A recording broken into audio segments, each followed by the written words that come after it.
Assalamualaikum everyone. In this video we are going to discuss about Down syndrome in pediatric health nursing.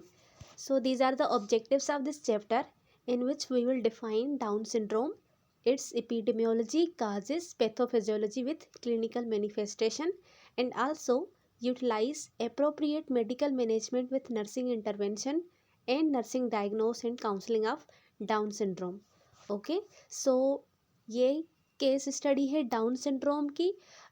और ये जो आप picture देख रहे हैं ये रिसेंटली डाउन सिंड्रोम वाला पेशेंट है जो हमें हॉस्पिटल में मिला था।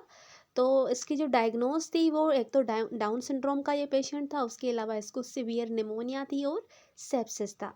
केस क्या था? केस ये था कि एक 11 मंथ ओल्ड मुर्तसिम जो कि पार्शली वैक्सीनेटेड था, हॉस्पिटल में एडमिट किया गया था because the history of fever, cough and shortness of breath for 1 week. और उसके जो पेरेंट्स थे वो दोनों कजन्स थे। तो ये इसका केस था। आगे हम इसको डिस्कस कर रहे हैं। डाउन सिंड्रोम क्या है? डाउन सिंड्रोम को हम ट्राइसोमी 21 भी बोलते हैं। डाउन सिंड्रोम एक मोस्ट कॉमन ऑटोसोमल ट्राइसोमी है। इसमें जो बेसिक डिफेक्ट होता है वो ट्राइसोमी होता है। ट्राइसोमी का मतलब है 3 पेयर ऑफ क्रोमोजोम। बेसिकली कितने पेयर्स होते हैं? 2 पेयर्स होते हैं नॉर्मली क्रोमोजोम के, लेकिन ट्राइसोमी की कंडीशन में 3 क्रोमोजोम का पेयर होता है, जिसमें टोटल 47 क्रोमोजोम होते हैं इंस्टेड ऑफ 46। जो नॉर्मली एक ह्यूमन बीइंग होता है उसमें क्रोमोजोम का नंबर 46 होता है, लेकिन जो डाउन सिंड्रोम या फिर ट्राइसोमी 21 वाला होता है उसमें 47 क्रोमोजोम होता है, क्रोमोजोम्स होते हैं, जिसमें जो 21 नंबर वाला क्रोमोजोम है उसके ऊपर एक एक्स्ट्रा क्रोमोजोम आ जाता है जो कि 3 पेयर्स बनाता है, और उस कंडीशन को हम ट्राइसोमी 21 बोलते हैं, जिसकी वजह से डाउन सिंड्रोम काज होता है। अब ट्राइसोमी के 3 काजेस हो सकते हैं। जो मोस्ट कॉमन है वो नॉन डिसजंक्शन की वजह से होता है, जिसमें 95% ऑफ केसेस हमें देखने को मिलते हैं डाउन सिंड्रोम के, और वो ट्राइसोमी के होते हैं। और जो दूसरे 2 टाइप्स हैं उसमें एक मोजेकिज्म आ जाते हैं जिसमें 1% केसेस होते हैं, और दूसरे ट्रांसलोकेशन जिसमें 4% ऑफ केसेस हमें मिलते हैं डाउन सिंड्रोम के। तो वन बाय वन करके हम सबकी इटियोलॉजी और पैथोफिजियोलॉजी को डिस्कस करेंगे कि किस तरह से ये तीनों टाइप डिफर करते हैं एक दूसरे से। तो सबकी एपिडेमियोलॉजी और टाइप्स ऑफ डिफेक्ट देखें अगर, तो जो कैरेक्टरिस्टिक्स फाइंडिंग है या फिर जो डाउन सिंड्रोम की एटियोलॉजी है वो बेसिकली ट्राइसोमी 21 होती है। कुछ केसेस में हमें ट्रांसलोकेशन और रेयरली 1% में हमें मोजेकिज्म भी मिलते हैं। तो जो 92% चिल्ड्रेंस होते हैं डाउन सिंड्रोम के, उनमें जो क्रोमोजोम का नंबर होता है वो 47 हमें मिलता है, जिसमें हमें 21 नंबर वाला जो क्रोमोजोम है उसके ऊपर 3 कॉपीज़ मिलती हैं क्रोमोज़ोम की। उसके अलावा एडिशनल नंबर जो 21 क्रोमोज़ोम्स हैं वो मोस्टली मदर की साइड से डिराइव्ड होते हैं, जिसमें 80% जो है वो मदर्स की तरफ से केसेस आते हैं। यानी इसका क्या मतलब हुआ? इसका मतलब ये है कि जो 21 नंबर क्रोमोज़ोम के ऊपर एक एक्स्ट्रा पेयर आया है वो मोस्टली 80% मदर की साइड से आता है। उसके अलावा ट्राइसोमी का अगर हम रेशो देखें तो 700 लाइव बर्थ में एक जो बेबी प्रोड्यूस होगा वो ट्राइसोमी 21 के साथ होगा। ये इसकी एपिडेमियोलॉजी है। और उसके अलावा इसका रिकरेंस रिस्क हम देखें तो जिन पेरेंट्स को ये डाउन सिंड्रोम का बेबी पहले डिलीवर हुआ है तो 5 या फिर 7% है कि उसको दूसरा बेबी भी डाउन सिंड्रोम के साथ डिलीवर हो। उसके बाद रिस्क है डाउन सिंड्रोम के विथ मैटरनल एज। यानी जैसे जैसे मैटरनल एज इंक्रीज़ होती जाएगी वैसे वैसे डाउन सिंड्रोम के चांसेस भी इंक्रीज़ होते जाएंगे। तो ये डिपेंड करते हैं मैटरनल एज के हिसाब से। तो इसका ऑल एजेस में अगर हम देखें तो उसमें हमें 650 में एक केस मिलेगा डाउन सिंड्रोम का। और अगर जो मदर 30 ईयर की एज में प्रेग्नेंट हो रही है तो उसको उसमें अगर हम देखें तो 1000 में एक बेबी जो है वो डाउन सिंड्रोम के साथ हो सकता है। और 35 ईयर्स की वुमेन अगर प्रेग्नेंट हो रही हैं तो उनमें हमें 350 में एक केस जो है वो डाउन सिंड्रोम का मिलेगा।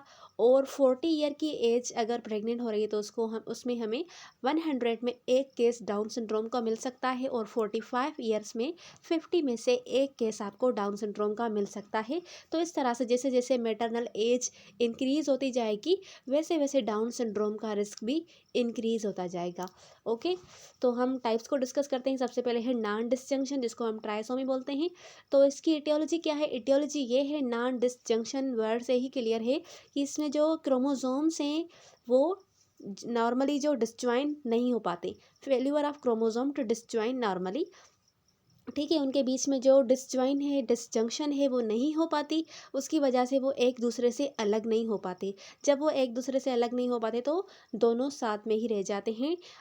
अब ये किस किस टाइम पर होता है? मोस्टली इट अकर ड्यूरिंग गैमेटोजेनोसिस या फिर मियोसिस के दौरान होते हैं, जिसमें प्रोडक्शन ऑफ गैमीट्स होती है विथ एक्स्ट्रा क्रोमोसोम 21, जिसमें जो एक्स्ट्रा क्रोमोसोम का सोर्स होता है वो मोस्टली 97% मैटरनल की तरफ से केस होता है और 3% पैटर्नल की तरफ से होता है।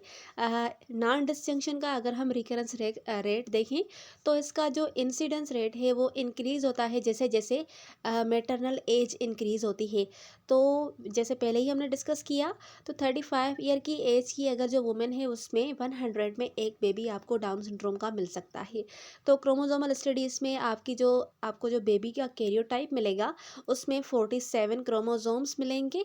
ठीक है, अगर वो बेबी गर्ल है तो 47 और उसके अलावा 2 एक्स मिलेंगी, और उसके अलावा अगर हम बेबी बॉय है तो उसके पास भी 47 क्रोमोसोम होंगे और XY होगा। तो ये बेबी की कैरियोटाइप है जो कि आपको नॉन डिसजंक्शन ट्राइसोमी 21 में मिलेगी। ये इसका डायग्राम है, इसमें आप देख सकते हैं 23 पेयर्स हैं, जिसमें ये क्या है, ये ऑटोसोमल डिजीज़ है। तो ऑटोसोमल में 21 क्रोमोसोम आ जाता है। 21 क्रोमोसोम के ऊपर एक तीसरा जो एक्स्ट्रा क्रोमोसोम है वो आकर यहाँ पर 21 के साथ अटैच हो रहा है, जिसके बाद 3 कॉपीज़ बन रही हैं क्रोमोसोम की, और वो 21 के ऊपर बन रही है, तो इसको हम ट्राइसोमी 21 बोलेंगे। बाकी सब क्रोमोसोम अगर देखें तो सबका 2 पेयर हैं, और लेकिन जो 21 है उसके ऊपर 3 क्रोमोसोम हैं जो कि डाउन सिंड्रोम को काज करते हैं। ये इसका डायग्राम है, जिसमें आप देख सकते हैं जो पेरेंट्स की गैमेट से पेरेंट्स में क्या हो रहा है। सबसे पहले नॉन डिसजंक्शन हो रही है। ठीक है, जब नॉन डिसजंक्शन होगी उसके बाद जब गैमेट्स बनेंगे तो नीचे आप देख रहे हैं नॉन डिसजंक्शन की होने की वजह से एक सेल एम्प्टी रह गया है और दूसरे सेल में 2 क्रोमोसोम आ गए हैं। ठीक है, और अगर हम दूसरे पेरेंट्स की जो गैमीट्स है उसमें भी डिवीजन हुई है, जिसमें हमें एक क्रोमोसोम मिल रहा है। तो जो ऑफस्प्रिंग होगी तो एक गैमीट तो पेरेंट्स से आएगा जो कि नॉन डिसजंक्शन हुआ है, जिसमें 2 कॉपीज़ हैं, और दूसरा दूसरे पेरेंट्स से आएगा। तो ये 3 मिलकर ट्राइसोमी 21 काज कर रहे हैं, और दूसरी साइड पर एक जो है वो खाली सेल है, और दूसरा एक गैमीट मिलकर मोनोसोमी 21 बना रहे हैं जो कि नॉट वायबल होता है। तो इस तरह से ऑफस्प्रिंग ट्राइसोमी 21 की प्रोड्यूस होती है due to non disjunction during meiosis और गैमेटोजेनेसिस। उसके बाद है second type mosaic Down syndrome. अब इसकी इटियोलॉजी क्या है? इटियोलॉजी ये है सिंपली, इसमें जो नॉन डिसजंक्शन अकर होती है वो फर्टिलाइजेशन के बाद होती है। नॉन डिसजंक्शन का जो टाइप था उसमें फर्टिलाइजेशन से पहले नॉन डिसजंक्शन हो रही थी, लेकिन मोज़ेक डाउन सिंड्रोम में फर्टिलाइजेशन के बाद में नॉन डिसजंक्शन होती है। ये फर्स्ट लाइन और सेकंड माइटोटिक डिवीजन में हो सकती है। सेकंड लाइन में क्या है, अगर सेकंड लाइन में नॉन डिसजंक्शन अगर हो रही है तो यहाँ पर अगर आपको जो फीमेल डाउन मोज़ेक मिलेगा कैरियोटाइप में, वो एक तो आपको मिलेगा 47 और दूसरा आपको मिलेगा 45। तो इसमें आपको मिक्सचर मिलता है, इसको हम बोलते हैं मोज़ेक डाउन सिंड्रोम। इसमें जो आपके पास कैरेक्टरिस्टिक्स यानी क्लिनिकल मैनिफेस्टेशन जो होती हैं डाउन सिंड्रोम की, वो थोड़ी कम नज़र आती हैं as compare to non disjunction trisomy 21। Okay, तो इस तरह से 2 मिक्सचर आ गए, एक हमारे पास आ रहा है 47 और दूसरा हमारे पास आ रहा है 45। एक में -21 है और दूसरे में +21 है, जिसकी वजह से 47 और 45 क्रोमोसोम का नंबर जो बन रहा है। यानी इसमें आपको 2 किस्म के सेल मिलेंगे। एक सेल में आपको 47 मिलेंगे और दूसरे जो सेल हैं उसमें आपको 45 क्रोमोसोम का नंबर मिलेगा। थर्ड सेल लाइन में अगर डिसजंक्शन अगर हो रही है, या जिसको हम सेकंड माइटोटिक डिवीजन बोलते हैं, तो इसमें आपको जो कैरियोटाइप मिलेगा फीमेल डाउन मोज़ेक, जिसको हम बोल रहे हैं, तो इसमें आपको 3 मिक्सचर मिलेंगे, जिसमें 47, एक तो 47 आपको मिल रहा है, दूसरा आपको 45 मिल रहा है और तीसरा आपको 46 मिल रहा है, जो कि नॉर्मल है। तो ये 3 किस्म का मिक्सचर है। 3 टाइप के जो सेल हैं, 3 किस्म के क्रोमोज़ोम का नंबर आपको मिल सकता है एक ही बेबी में। ये डायग्राम है मोज़ेक का। इसकी पैथोफिजियोलॉजी का पेरेंट्स देखें तो पेरेंट्स के पास 46 क्रोमोज़ोम है, दूसरे पेरेंट के पास भी 46 क्रोमोज़ोम है। जब उनकी मियोसिस हुई है तो उसके दौरान उनकी जो गैमेट्स बनी है वो दोनों 23/23 हैं, जो कि नॉर्मल है। 23 और 23 यानी एग और स्पर्म जब मिले हैं तो फर्टिलाइजेशन हुई है। फर्टिलाइजेशन के बाद जो इनका नंबर है वो 46 है। अब यहाँ पर हम इसकी जो मियोसिस हो गई, मियोसिस के बाद अब अगेन मियोसिस नहीं होगी, अब क्या होगी, यहाँ पर माइटोसिस होगी। तो यहाँ पर जब 46 क्रोमोज़ोम वाले सेल की यानी जो ज़ाइगोट है उसकी जब माइटोसिस होगी, उस दौरान नॉन डिसजंक्शन अकर होती है। तो फर्स्ट माइटोटिक डिवीजन में नॉन डिसजंक्शन अकर हुई है, जिसकी वजह से जो एक सेल है वो 47 है और दूसरा जो है वो 45 है। ठीक है, तो एक हमें पता है जब माइटोसिस होती है उस दौरान 2 सेल बनते हैं, 2 डॉटर सेल बनते हैं। ठीक है, तो इस इनमें जो हमारे पास एक आ रहा है वो 47 का आ रहा है, जिसमें 3 कॉपीज़ है क्रोमोसोम की 21 के ऊपर, और जो दूसरा है उसमें हमारे पास 45 है, क्योंकि जो इसका एक क्रोमोसोम था वो दूसरे सेल में चला गया है, जिसकी वजह से सेल की कॉपी जो है हमारे पास उसमें एक कॉपी है, जो 21 क्रोमोसोम है वहाँ पर एक कॉपी प्रेजेंट है। तो ये 2 किस्म के आपके पास सेल आ गए जिसमें डिफरेंट क्रोमोसोम के नंबर से। देन है ट्रांसलोकेशन डाउन सिंड्रोम। अब ट्रांसलोकेशन डाउन सिंड्रोम में जो क्रोमोसोम नंबर 21 है वो ट्रांसलोकेटेड होता है ऑनटू एन अदर क्रोमोसोम, जो कि मोस्टली अदर एक जो अदर क्रोमोसोम्स हैं उनके एक्रोसेंट्रिक जो क्रोमोसोम्स होते हैं, जैसे कि क्रोमोसोम नंबर 14, 15, 21 एंड 22, उनका जो पार्ट है वो जाकर क्रोमोसोम नंबर 21 से जाकर अटैच होता है, ट्रांसलोकेट होता है, अपना जो मटेरियल है वो शेयर करता है। तो इसको हम ट्रांसलोकेशन डाउन सिंड्रोम बोलते हैं। अब ये किस तरह से अकर होता है, यहाँ पर इसकी जो डिस्क्रिप्शन है वो दी गई है। The short arm of acrocentric chromosome contain no essential genetic material and being very short they are easily lost। अब जो शॉर्ट आर्म्स होती हैं एक्रोसेंट्रिक क्रोमोसोम्स की, उसमें कोई इतना एसेंशियल जेनेटिक मटेरियल नहीं होता है, तो शॉर्ट होने की वजह से वो ईजिली जो है वो अपने क्रोमोसोम से डीअटैच हो जाते हैं, लॉस्ट हो जाते हैं। तो इसके बाद क्या होता है, जो लॉन्ग आर्म्स होती हैं टू एक्रोसेंट्रिक क्रोमोसोम्स की, वो एक दूसरे के साथ फ्यूज होकर एक लॉन्ग क्रोमोसोम बनाती है, जिसमें किसी भी किस्म का जो जेनेटिक लॉस है वो नहीं होता।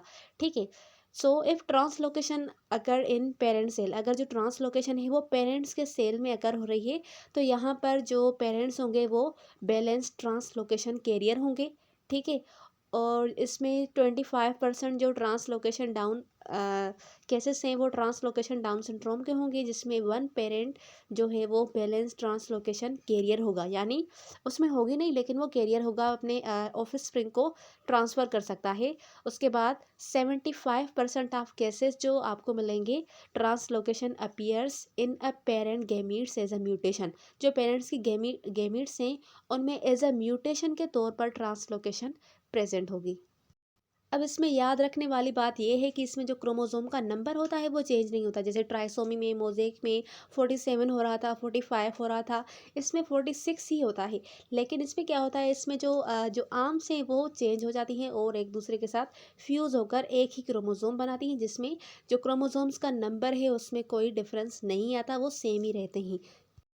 तो रिकरेंस रेट देखें, अगर हम ट्रांसलोकेशन का, अगर ट्रांसलोकेशन 21 और 14, 15 और 22 के बीच में हो रही है, अगर इनके बीच में हो रही है तो हमारे पास 4 पॉसिबिलिटीज़ हो सकती है।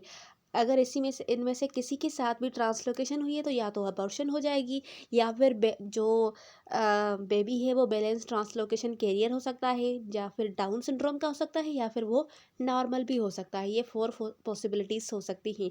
और उसके अलावा अगर जो ट्रांसलोकेशन है वो 21/21, यानी जो 21 क्रोमोसोम्स हैं उनके बीच में ही ट्रांसलोकेशन अगर हो रही है, तो यहाँ पर हमारे पास 2 पॉसिबिलिटीज़ आती हैं। एक तो वो जो बेबी है वो अबॉर्ट हो जाएगा, यानी उसकी अबॉर्शन हो जाएगी, और दूसरा उसमें डाउन सिंड्रोम होगा जो कि 100% वायबल होगा, वो डाउन सिंड्रोम का ही पेशेंट होगा। तो ये डायग्राम है ट्रांसलोकेशन का कि अगर 21 वाले क्रोमोसोम की 14, 15 और 22 के साथ ट्रांसलोकेशन हो रही है तो किस तरह से इनकी जो गेमीट्स है वो फॉर्मेशन होगी। तो पेरेंट्स में ट्रांसलोकेशन अकर हुई है 14/21। ठीक है। तो एक पेरेंट में आप देख सकते हैं जिसमें बैलेंस ट्रांसलोकेशन कैरियर है, और जो दूसरा पेरेंट है वो नॉर्मल है। ठीक है। जो डायग्राम है वो क्लियर है।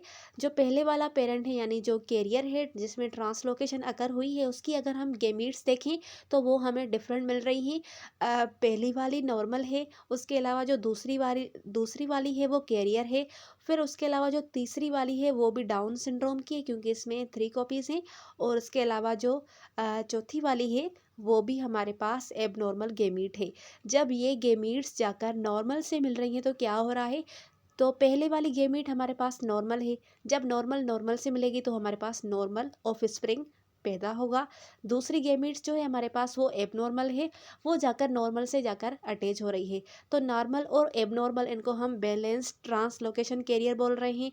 तीसरी गेमीट हमारे पास एक तो एबनॉर्मल है ट्राइसोमी वाली, और दूसरी नॉर्मल है। तो ये क्या करेगी, ये तो डेफिनेटली डाउन सिंड्रोम ही काज करेगी। चौथी वाली हमारे पास वो भी जो है वो कैरियर है। ठीक है। इसमें क्या है, ये जब नॉर्मल से जाकर मिल रही है तो ये ट्राइसोमी 14 के ऊपर होती है जो कि इतनी वायबल नहीं होती। तो ये वो 4 पॉसिबिलिटीज़ हैं जो कि अगर हो सकती हैं, और इस टाइप के आपको ऑफिस स्प्रिंग्स मिल सकते हैं। दूसरी बात अगर हम देखें दूसरी साइड में ट्रांसलोकेशन 21/21 में अगर हुई है तो